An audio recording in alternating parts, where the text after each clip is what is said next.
त्यांची आणि पिकं चालले आपले. पाणी आमचं, आमच्या शेतात घुसविले त्यांनी. याच्यावरती बारकाईनं विचार आपण करणं गरजेचं आहे. आरक्षणाचा विषय सोडून द्या. तुम्ही 10 असले काय 10 लाख काढले काय, मनोज जरांगे आरक्षण मराठ्याला दिल्याशिवाय सोडितच नाही. आता त्याची काळजी नाही. मराठ्यांबरोबर मुस्लिमांचा धनगराचा प्रश्न बघतो, त्यांच्याही आरक्षणात हात घातला आपण. यावेळेस सरकारनं चारही बाजून आपल्याला घेरलंय. आता चारही बाजूनं विरोधी पक्षासेट माया मागा लावलेत त्यांनी. आता सत्ताधारी सगळे तेही माझ्या पाठीमागा लागले. मी केलंय काय मला हेच कळायला. गोरगरीब मराठ्यांना आरक्षण मिळू नये ही सरकारची भूमिका आहे. आणि माझी इच्छा आहे माझ्या मराठ्यांना आरक्षण मिळालं पाहिजे. त्यांची इच्छा आहे त्यांचा पक्ष आणि नेता मोठा करायचा. माझं स्वप्न आहे माझी जात आणि माझ्या जातीचे पोरं मोठे करायचे. आता आपल्याला राजकारणाकडे जायचं नाही. आपल्याला राजकारणाकडे जायचं नाही, पण त्यांनी न्याय दिल्यावर पर्याय काय? 42 वर्ष झाले ही संघर्ष सुरू आहे. अण्णासाहेब पाटलांपासून हा लढा सुरू आहे. मग आता हे देणारच नसले तर मराठ्यांपुढं पर्याय काय? मी तर वारंवार सांगतोय, उपोषण करतोय की मला राजकारणात किंवा माझ्या समाजाला नाही जायचं, तुम्ही आरक्षण द्या. आता हे देतच नाही. उलट त्यांनी काही आमदाराच्या टोळ्या तयार केल्यात बदनाम करण्यासाठी किंवा आपल्या विरोधात आंदोलन करण्यासाठी. मराठ्याचे काही समन्वय फोडलेत त्यांनी, काही संघटना पण फोडल्या. हे कुठाने करण्यापेक्षा सरकारनं आरक्षण द्यायला पाहिजे. मग आता हे जर ते करत नसले तर सरकारमध्ये गेल्याशिवाय गरिबांना पर्यायच नाही. आणि यावेळेस सगळ्यांची इच्छा आहे, कोल्हापूरकरांची आहे का?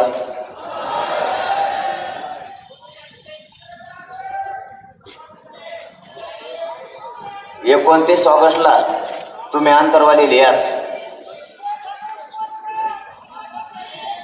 आता उपोषण करून मला चालता येणार. सकाळीच सलाईन टोचली डॉक्टरला मी लागा नाही याला सलाईन कुठं लावावं मग, कारण सगळ्या शिराला सलाईन लावल्यात माया आहेत तेवढे. कोणत्या शिराला सलाईन लावली की दुसऱ्या शिरातून पाणी बाहेर येतं त्या सलाईनचं. इतक्या पंक्चर शिरा झाल्या. आणि आता मला 2-4 पायऱ्या पण नाही चढता येत, इतका त्रास होतो. आता त्या शेवटच्या उपोषणामुळे लय हाल झाले. अगोदर बरं होतं, पण आता शेवटचं केलं तेव्हापासून खूप त्रास व्हायला लागला. माझी कोल्हापूर जिल्ह्यातल्या मराठा बांधवांना विनंती, एकदा मुलाला दिवस तर आपल्या लेकराच्या जातीच्या बाजूने उभा राहा. एकदा आयुष्याचं आरक्षण त्यांना देऊ, कारण या संघर्षात कोणी पडतच नव्हतं. ओबीसी आरक्षणाचे वेगळं म्हणायचे किंवा काही म्हणायचे, ओबीसीतून मराठ्यांना आरक्षण याच्यात कोणी भागच घेत नव्हतं. आता आपण याला ताकद लावली तर थोडं अंतिम टप्प्यात येऊन ते थांबले. जर मराठ्यांनी ताकदीनं ताकद लावली तर सगळ्या मराठ्यांना या राज्यातल्या ओबीसीतूनच आरक्षण मिळणार. आणि ते कोणाच्या बापाला उडणार सुद्धा नाही कोणा. कारण आपण 10% न मागितलेलं आपल्याला दिल्यामुळं आपलं ईडब्ल्यू सुद्धा त्यांनी घालवलं. आणि 10%च्या ECBCच्या आरक्षणाचा सुद्धा पोरांना फायदा यासाठी घेता येणार की व्हॅलिडिटी लवकर दिली जात नाही अधिकाऱ्यांकडून.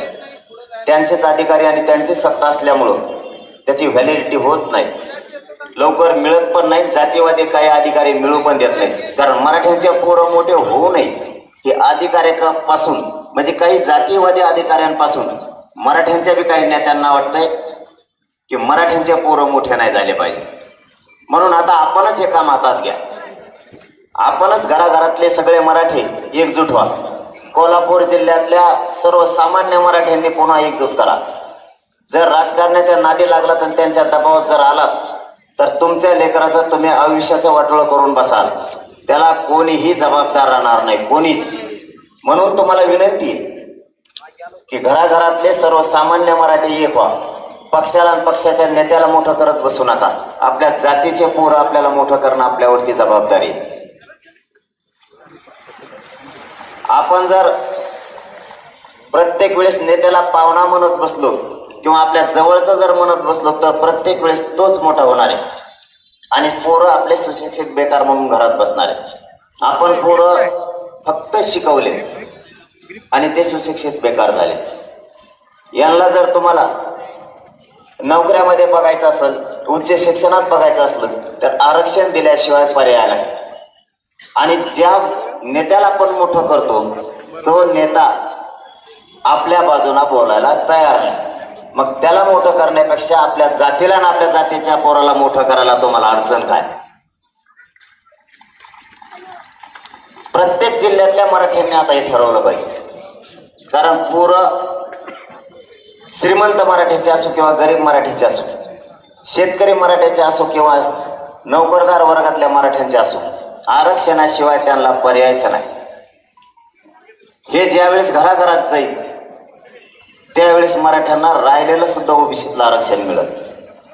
कारण या कोल्हापूरवर 2 संकट आहेत. त्यामुळं कोल्हापूरचा समाज, कोल्हापूरची जनता खचल्यासारखे वाटायला लागली.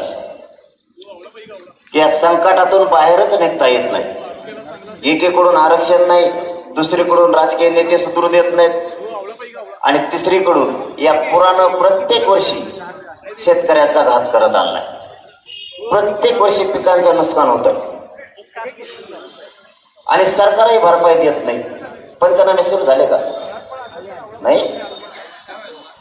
हे असंच करते ना. आता लगेच आचारसंहिता लागणार. ते परत म्हणणार आचारसंहिता लागली. झालंच मराठ्याचं शेतकऱ्याचं वाटोळं. यांना काहीतरी त्या तळ्याकडेच बघायला लागणार राव. एकदा ते तळच माया टकोऱ्यात बसते. त्या तळ्याचे भिताड खाली लोटीत लोटीत न्यावं लागणार आहे आपल्या त्याच्या हातीत. आपल्या बांधावर मानून ढोळे काय किती त्याच वेळेस होऊ द्यायला नव्हतं पाहिजे. महाराष्ट्राला फायदा आहे त्या पाण्याचा? आपल्याला काहीच फायदा नाही. आणि माघारी तुमच्याच वावरात येत आहे. परत जाताना तुमचं जाताना येताना माघारी तेच येते.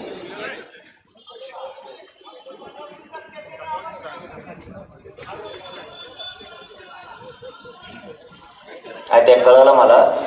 गाडीत होतो त्याच वेळेस की तुम्हाला गावागावात सुद्धा कार्यक्रम असते. पाणी वसरायला वेळ लागला. तसंच सांगली सुद्धा झालं. सांगली सुद्धा आम्हाला हेच सांगितलं की आम्हाला गावागावात लोकांपर्यंत नाही जाता आलं. कारण 20-20 दिवस पाण्याचा 30-30 फुटाचा थर होता. खरंच कमाल आहे तुमची. या संकटातून सगळं आपली कोल्हापूर नगरी सुद्धा बाहेर निघाली. बादर समाज एकमेकाला मदत करत जा संकटाच्या वेळेस. कारण ते पाणी टीव्हीवरती बघितलं ना तर तिकडं भयानक वाटायचं. त्यामुळं कोल्हापूर यावेळेस आपल्याला घ्यायचं सुद्धा नव्हतं. पण जाता जाता जाणार आहेत म्हणून आपण ते घेतलं. कारण तुमच्यावरच संकट कोसळलेलं आहे आणि एवढं मोठं संकट असताना ते पाणीच भयानक टीव्हीवरती दिसायचं. असं वाटायचं ना काय होतंय आणि काय नाही. त्या धरणाचं खरंच बघा. सगळा महाराष्ट्र तळतळ करतो हा तुमच्या घरात पाणी शिरल्याच्या नंतर. तुम्हाला कोल्हापूर या शाहू नगरीतून दिसत नसेल, पण ज्यावेळेस ते टीव्हीवर पाणी बघायला सुरुवात करतात ना सगळा महाराष्ट्र तळतळ करतो. काय झालं असेल, माणसं कुठं उभं असतील. कारण खालच्या तळात घुसला तर वर पाणी, वर लोक कुठं थांबले असतील. सगळे लोक चिंतेत असतात. त्यावेळेस त्या धरणाचं काहीतरी बघा. ते धरण मात्र धोरणाला लावायला लागते. कारण आपल्या कोल्हापूर आणि आपल्या परिसरातल्या जमिनी त्या वायाला पिकासह नाही गेल्या पाहिजेत यासाठी काम करावं लागेल. मला आता पुन्हा तपासण्या करायचा. डॉक्टर माया मागच उभं राहिले. त्याच्यामुळं तुमचाही जास्तीचा वेळ घेत नाही. तुम्हाला फक्त एकच विनंती करून सांगतो, मायबापाओ ही आरक्षणाची लढाई जिंकायची, हार मानायची नाही.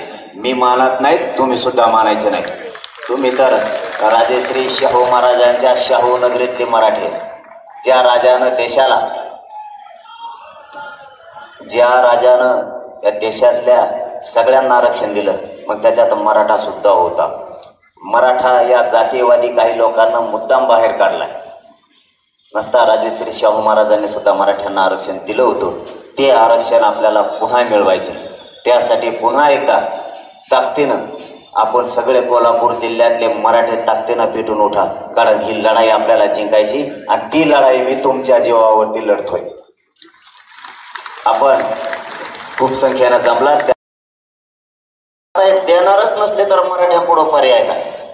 वारंवार सांगतोय, उपोषण करतोय की मला राजकारणात किंवा माझ्या समाजाला नाही जायचं, तुम्ही आरक्षण द्या. आता हे देतच नाही, उलट त्यांनी काही आमदाराच्या टोळ्या तयार केल्यात बदनाम करण्यासाठी किंवा आपल्या विरोधात आंदोलन करण्यासाठी. मराठ्याचे बी काही समन्वय फोडलेत त्यांनी, काही संघटना पण फोडल्या. हे कुठाने करण्यापेक्षा सरकारनं आरक्षण द्यायला पाहिजे. मग आता हे जर ते करत असले तर सरकारमध्ये गेल्याशिवाय गरिबांना पर्यायच नाही. आणि यावेळेस सगळ्यांची इच्छा आहे, कोल्हापूरकरांची आहे का?